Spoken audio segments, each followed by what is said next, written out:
നമ്മൾ രാജ്യസഭയിൽ നിന്നുള്ള വാർത്തയിലേക്കാണ് നമുക്ക് പോകേണ്ടത്. ബൽറാം നെടുങ്ങാടിയാണ് വിശദാംശങ്ങളുമായുള്ളത്. ജഗ്ദീപ് ധൻഖർ ഉപരാഷ്ട്രപതിക്കെതിരായ അവിശ്വാസ പ്രമേയം നിലനിൽക്കെ തന്നെ ഇന്ന് 2 ദിവസത്തെ ഭരണഘടനാ ചർച്ചകൾക്കും കൂടെ തുടക്കമാവുകയാണ് അല്ലേ? അതെ. അപ്പൊ എന്താണ് അതിന്റെ വിവരങ്ങൾ? കഴിഞ്ഞ ദിവസം നമ്മൾ കണ്ടതാണ്. രാഹുൽ ഗാന്ധി പ്രസംഗിക്കുന്നതിന് മണിക്കൂറുകൾ നീണ്ട സുദീർഘമായ മറുപടി പ്രസംഗം പ്രധാനമന്ത്രി നടത്തിയാണ്. ഇപ്പോൾ രാജ്യസഭയിലും ചർച്ചകൾ വരുമ്പോൾ എന്താണ് പ്രതീക്ഷിക്കേണ്ടത് ബൽറാം?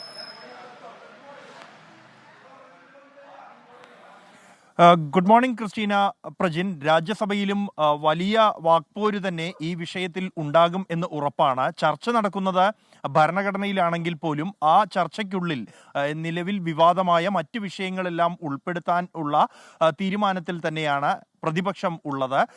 അദാനി കോഴ വിവാദം, ഒപ്പം തന്നെ മണിപ്പൂർ സംഘർഷം, സംബാൽ സംഘർഷം അടക്കം ഉയർന്നു വന്ന മുഴുവൻ വിഷയങ്ങളും ഉൾപ്പെടുത്തിക്കൊണ്ടുള്ളതായിരിക്കും പ്രതിപക്ഷാംഗങ്ങളുടെ പ്രസംഗങ്ങൾ എല്ലാം തന്നെ. എന്നാൽ ഭരണപക്ഷം അതിനെ നേരിടാൻ ഉറച്ചിരിക്കുന്നത് അടിയന്തരാവസ്ഥ പ്രധാന ആയുധമാക്കിക്കൊണ്ടാണ്. ലോക്സഭയിലേത് സമാനമായ തന്ത്രം തന്നെയാണ് രാജ്യസഭയിലും BJP നേതാക്കൾ സ്വീകരിക്കുക എന്ന ഉറപ്പാണ്.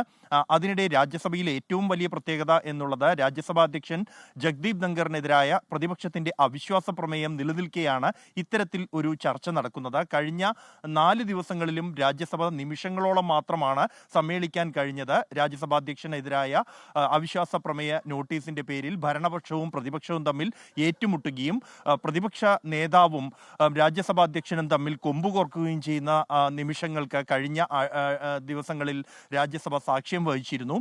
ഇതിന്റെ തുടർച്ച ഉണ്ടാകാനുള്ള സാധ്യതയും തള്ളിക്കളയാൻ കഴിയില്ല. ഈ ഭരണപക്ഷത്തിന്റെ ഭാഗത്തു നിന്നും JP നദ്ദയായിരിക്കും ആദ്യം ചർച്ചകളിൽ പങ്കെടുത്ത് സംസാരിക്കുക. അതേസമയം പ്രതിപക്ഷ നേതാവ് മല്ലികാർജുൻ ഖാർഗെ ആയിരിക്കും പ്രതിപക്ഷത്തിന്റെ ഭാഗത്തു നിന്നും ആദ്യം സംസാരിക്കുക. മുതിർന്ന നേതാക്കളെ തന്നെയാണ് കോൺഗ്രസും ഈ ചർച്ചകളിൽ അണിനിരത്തുന്നത്. BJPയും സമാനമായി മുതിർന്ന നേതാക്കളെ തന്നെയായിരിക്കും ചർച്ചകളിൽ പങ്കെടുപ്പിക്കുക. അതേസമയം തൃണമൂൽ കോൺഗ്രസ് തങ്ങളുടെ 11 അംഗങ്ങളും ചർച്ചകളിൽ പങ്കെടുക്കാനുള്ള നിർദ്ദേശമാണ് നൽകിയിരിക്കുന്നത്.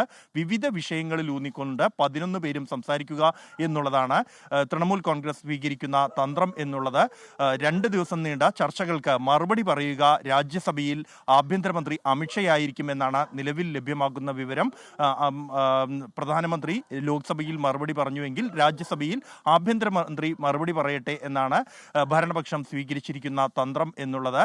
വലിയ വാക്പോരിന് തന്നെ ഈ ചർച്ചകൾ ഇടയാക്കും എന്ന് തന്നെയാണ് നിലവിലെ സാഹചര്യത്തിൽ രാജ്യസഭയിൽ നിലനിൽക്കുന്ന അന്തരീക്ഷത്തിന്റെ പശ്ചാത്തലത്തിൽ പ്രതീക്ഷിക്കേണ്ടത്. ക്രിസ്റ്റീന, പ്രജിൻ.